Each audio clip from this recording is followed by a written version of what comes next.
Hello friends, आज हम बात करेंगे डीएलएड फर्स्ट सेमेस्टर के बारे में। दोस्तों, आज की जो हमारा विषय है वह है हिंदी। ठीक है, हिंदी के दोस्तों अति लघु उत्तरी के जो मोस्ट इम्पॉर्टेंट प्रश्न है वही हम लोग देखेंगे। ठीक है, ये वही प्रश्न हमने लिए जो इससे पहले आगामी डीएलएड एग्जाम में पूछ चुका है। ठीक है, तो जो पहला प्रश्न इसमें क्या पूछा है, अक्षर समूह का दूसरा नाम बताइए। ठीक है, तो इसलिए देखिए आपका बीटीसी 2015 में पूछा था। तो दोस्तों अक्षर समूह का जो दूसरा नाम क्या है, वर्णमाला है। अब हम लोग अगले प्रश्न में बात करेंगे। इसमें क्या पूछा है, स स ह किस प्रकार के व्यंजन है। ठीक है, तो इसके उत्तर हम लोग देख लेते हैं। ये भी आपके पूर्व एग्जाम में पूछा गया है। तो इसका क्या उत्तर होगा देख लेते हैं। जिन वर्णों के उच्चारण में, ठीक है, हवा मुख से रगड़ खाती हुई धीरे धीरे बाहर निकलती है। इसमें बता रहा कि जो वर्ण है, जिन वर्णों के उच्चारण में हवा मुख से रगड़ खाती हुई धीरे धीरे बाहर निकलती है, तो उसको दोस्तों हम लोग क्या बोलते हैं, उष्म संघर्षी व्यंजन कहते हैं। ठीक है, अब हम लोग अगले प्रश्न में देखेंगे। इस प्रश्न में क्या पूछा है, भाषा शिक्षण के 4 प्रमुख कौशल कौन कौन से हैं। तो इसमें पूछ रहा है कौन सा, भाषा शिक्षण से 4 प्रमुख कौशल। तो चलिए हम लोग देख लेते हैं। ये भी डीएलएड 2015 में पूछा था। तो इसका उत्तर है भाषा शिक्षण के 4 प्रमुख कौशल। तो दोस्तों जो भाषा शिक्षण के 4 जो कौशल होते हैं, पहला श्रवण। श्रवण मीन्स क्या था दोस्तों, सुनना। दूसरा क्या है, उच्चारण, मतलब शुद्ध उच्चारण से यहाँ पर करने का तात्पर्य है। तीसरा है वाचन। ठीक है, और चौथा क्या आपका, अभिव्यक्ति। अब हम लोग अगले प्रश्न में देखेंगे। इसमें प्रश्न पूछ लिया कि अनभिज्ञ तथा मुक्त का क्रमशः विलोम शब्द लिखिए। ठीक है, तो जो आपका अनभिज्ञ है तो इसका जो आपका विलोम शब्द क्या होगा, सुविज्ञ होगा, और मुक्त का होगा बंधन होगा। ठीक है, जो आपका मुक्त मतलब कि किसी चीज़ से मुक्ति पा जाना। ठीक है, तो ये मुक्त होने की बात कर, यहाँ बंधन मतलब किसी चीज़ में आप बंध जाना। ठीक है, ये इसका अपोजिट है, मतलब विलोम शब्द है। अगले प्रश्न में देखेंगे। इसमें क्या पूछा है, ये जो छ है, त्र है और ज्ञ, ठीक है, किस प्रकार के ये सब व्यंजन है। ठीक है, तो दोस्तों ये संयुक्त व्यंजन में आते हैं। ये जो आपके तीनों अक्षर हैं ये संयुक्त व्यंजन में आते हैं।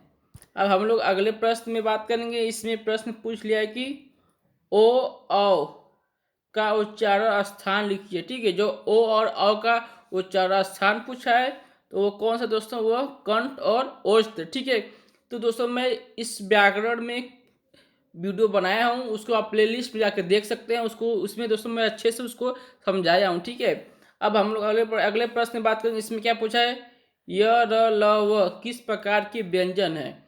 ठीक है, जो आपका य र ल व ये कैसे व्यंजन, यह अंतस्थ व्यंजन है। अब नेक्स्ट प्रश्न देखेंगे। इसमें क्या पूछा है, अनुस्वार किसे कहते हैं।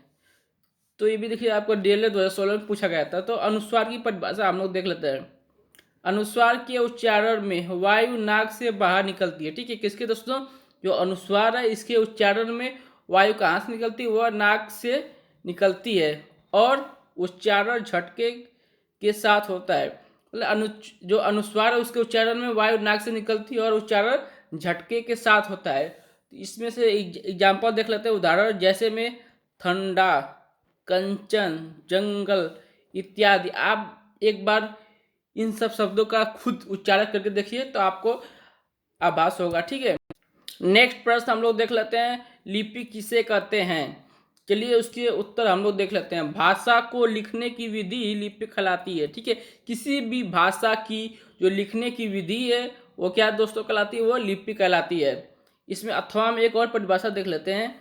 मुख से उच्चारित ध्वनियों को लिखने में जो ध्वनि चिन्ह विशिष्ट रूप से निर्धारित होते हैं उन्हें लिपि कहते हैं। कहने का जो तात्पर्य है कि कोई भी व्यक्ति जब मुख से उच्चारण ध्वनियाँ करता है तो उसको जो लिखने में जो ध्वनि चिन्ह विशिष्ट रूप से निर्धारित होती है, जो ध्वनि आपकी चिन्ह है विशिष्ट रूप से जो निर्धारित होती है, उन्हें हम लोग क्या बोलते हैं, लिपि बोलते हैं। अब अगले प्रश्न देखेंगे, उसमें व्यंजन की संख्या लिखिए। तो सबसे पहले हम लोग उस व्यंजन की परिभाषा अच्छे से देख लेते हैं, उसके बाद इनकी जो संख्या है उसके बारे में हम लोग चर्चा करेंगे।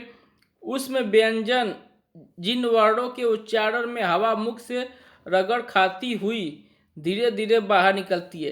तो जो उस व्यंजन की परिभाषा है वो है कि जिन वर्णों के उच्चारण में हवा क्या है मुख से रगड़ खाती हुई धीरे धीरे क्या है वो बाहर की ओर निकलती है, उससे हम लोग क्या बोलते हैं, उसमें संघर्षी व्यंजन कहते हैं। यह प्रश्न दोस्तों अक्सर एग्जाम में 1 नंबर में पूछा जाता है, तो ये इसको आप अच्छे से इसकी परिभाषा याद कर लीजिएगा, ठीक है। तो इसमें जो अक्षर आते हैं कौन से अक्षर हैं, स स स और ह, ठीक है। जो आपका तीनों स है वो भी आता है और आपका ह भी आता है इसके साथ। अब हम लोग अगले प्रश्न में बात करेंगे। इसमें ये प्रश्न पूछ लिया कि ह्रस्व स्वर किसे कहते हैं, ठीक है। तो इसकी जो परिभाषा है, जिनके उच्चारण में कम से कम समय लगे, ठीक है। जिनके उच्चारण में क्या करना है, कम से कम समय लगे, तो एक मात्रा का समय लगे, उन्हें ह्रस्व स्वर कहते हैं, ठीक है। तो दोस्तों जिन उच्चारण में कम समय लगे मतलब एक मात्रा का समय लगे उन्हें ह्रस्व स्वर कहते हैं, ठीक है। अ ई उ री, ठीक है। अब नेक्स्ट प्रश्न इसमें क्या पूछा है, अवांछनीय और उचित, इन दोनों का क्या है अपोजिट, मतलब विलोम शब्द लिखना है। तो दोस्तों जो मैं प्रश्न लिया हूँ वो अक्सर 2015, 16, 17 वाले एग्जाम में पूछा है, ठीक है। तो इसका जो उत्तर है वो क्या होगा, पहला का अवांछनीय, मतलब इसका क्या होगा प्राचीन, इस ठीक है, उसका विलोम शब्द। और उचित का क्या होगा अनुचित, ठीक है। अब नेक्स्ट प्रश्न इसमें देखेंगे, अग्नि, अमृत तथा गणेश, इन जो 3 शब्द हैं इन सब का दो दो समानार्थी शब्द लिखना है, ठीक है, मतलब परवाची शब्द। चलिए हम लोग देख लें, सबसे पहले हम अग्नि को देखेंगे, ठीक है। अग्नि मतलब आग होता है, ठीक है। तो इसका एक आग हो जाएगा, एक पावक हो जाएगा, एक अनल, ठीक है। आप देखते हैं अमृत, अमृत का क्या होगा, पीयूष होगा, सुधा होगा, सोम होगा, ठीक है। अब हम लोग देखेंगे गणेश, लंबोदर, विनायक और गणपति। अब हम लोग अगले प्रश्न में देखेंगे, इसमें क्या प्रश्न पूछा है, शब्द एवं पद से आप क्या समझते हैं, ठीक है। इसमें पूछा है शब्द और पद ये दोनों क्या है या इससे आप क्या समझते हैं। तो इसमें हम देख लेते हैं, वर्णों के सार्थक मेल को शब्द कहते हैं, ठीक है। जो वर्ण है उसको जो सार्थक मेल होते हैं उन्हें ही शब्द कहते हैं, तथा जो कविता की कुछ पंक्तियों के मेल को पद या छंद कहते हैं, ठीक है। जो वर्ण है इनके जो सार्थक मेल होते हैं वो शब्द कहलाते हैं, और जो कविता की कुछ पंक्तियां हैं उसी को दोस्तों हम लोग क्या बोलते हैं, पद या छंद बोलते हैं, ठीक है। अगले प्रश्न, अंश और अंश, ठीक है। ये दोनों अंश ही है, लेकिन देखिए ये यहाँ पे बड़ा सा, यहाँ पे छोटा सा, ठीक है। इन दोनों का अंतर पूछा है। तो देख लीजिए आपका पहला जो छोटा सा, इसका मीन्स अंश मीन्स क्या होता है कंधा, जो आप बड़ा सा इसमें अंश मीन्स क्या होता है भाग, ठीक है। इन दोनों में यही अंतर है। अब एक और प्रश्न देखते हैं, अज्ञ और उन्मुख शब्द का क्रमशः विलोम लिखिए। तो इन दो शब्द का विलोम क्या होगा, अज्ञ क्या होगा विज्ञ, ठीक है। और उन्मुख का क्या होगा विमुख, ठीक है। अब नेक्स्ट प्रश्न हम लोग देखेंगे, इसमें क्या प्रश्न पूछा है, चलिए इसके बारे में हम लोग चर्चा कर लेते हैं। भृग अथवा विपट शब्द के क्रम से दो दो पर्यायवाची लिखना है, ठीक है। तो क्या है, भृग का क्या होगा मधुप, मधुकर, भ्रमर और भवड़ा, ठीक है। तो इसमें दोस्तों 4 लिख दिया गया है, तो अच्छी बात है। और विपट, विपट का पर्यायवाची क्या होगा तड़ु, पेड़, वृक्ष और पादप। अब नेक्स्ट प्रश्न इसमें क्या पूछा है, जो आपका 6 है, ठीक है, इसका वर्ग किसके योग से बनता है, जो छत्री 6, ठीक है। ये भी आपके डीएलएड 2017 में पूछा है। तो जो आपका आधा ये जो क है प्लस स है, ठीक है, षष्ठकोण वाला स, इन दोनों के मेल से आपका जो ये बनता है 6, ठीक है। अब हम लोग अगले प्रश्न देखेंगे, इसमें क्या पूछा है, चलिए हम लोग देख लेते हैं। समानार्थी शब्द का आशय क्या है, ठीक है। तो इसमें उत्तर हम लोग देखेंगे, एक अर्थ को प्रकट करने वाले अनेक शब्दों को पर्यायवाची या समानार्थी शब्द कहते हैं, ठीक है।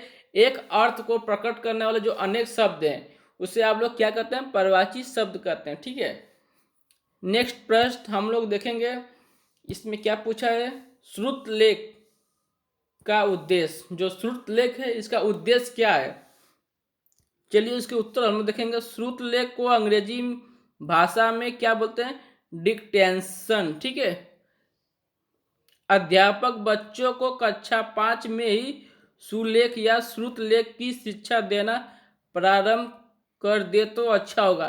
ठीक है, अगर टीचर अपने बच्चों को क्या है कक्षा 5 में श्रुतलेख या जो आपका सुलेख है इसको लिखने का आरंभ कर दे या बताना आरंभ कर दे तो अच्छा रहता है।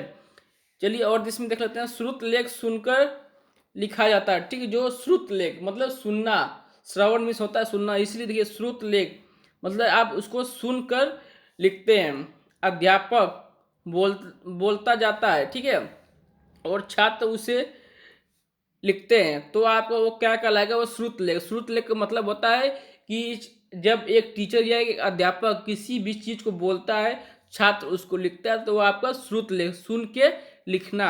आप देख लेते हैं श्रुत लेखन का उद्देश्य क्या है, हिज्जे दुरुस्त करना तथा लिखने में तीव्रता का विकास करना। मतलब श्रुत लेख का मतलब क्या होता है कि एक बालक अच्छा से लिखे और उसके जो लिखने का जो तीव्रता है वो बहुत ही अच्छा हो। ठीक है, नेक्स्ट प्रश्न हम लोग बात करेंगे। इसमें प्रश्न पूछ लिया है कि व्यंजन का अभिप्राय।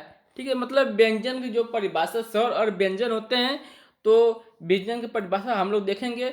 जिन वर्णों के उच्चारण में मुख से निकलने वाली वायु को मार्ग में विभिन्न अंगों के टकराने के कारण रुकावट आती है, ठीक है, उन्हें हम लोग क्या बोलते हैं, व्यंजन कहते हैं। मतलब वो वर्ण जिसके उच्चारण में मुख से जो निकलने वाली वायु होती है, ठीक है, उसको दोस्तों क्या है, मार्ग में विभिन्न अंगों के टकराने के कारण जो रुकावट आती है उसे हम लोग क्या कहते हैं, व्यंजन कहते हैं। और व्यंजन हमेशा किसी दोस्तों वो स्वर की सहायता से ही उच्चारित की जाती है। व्यंजन स्वर के बिना अधूरा होता है। ठीक है, अब नेक्स्ट प्रश्न देखेंगे, हिंदी भाषा के कौशलों के नाम लिखिए। तो जो हिंदी भाषा के जो कौशल हैं मुख्य रूप से 4 होते हैं। पहला सुनना, दूसरा बोलना, तीसरा पढ़ना और चौथा क्या आपका लिखना। ठीक है, ये हिंदी भाषा के 4 निम्नलिखित कौशल हैं। ठीक है, तो दोस्तों ये वीडियो मेरा यहीं पे कंप्लीट होता है। तो आपको मेरा वीडियो कैसा लगा कमेंट करके जरूर बताइएगा। अगर चैनल पर नहीं आए तो चैनल को सब्सक्राइब कर लीजिएगा और इस वीडियो को आप जरूर लाइक कर दीजिएगा। ठीक है दोस्तों।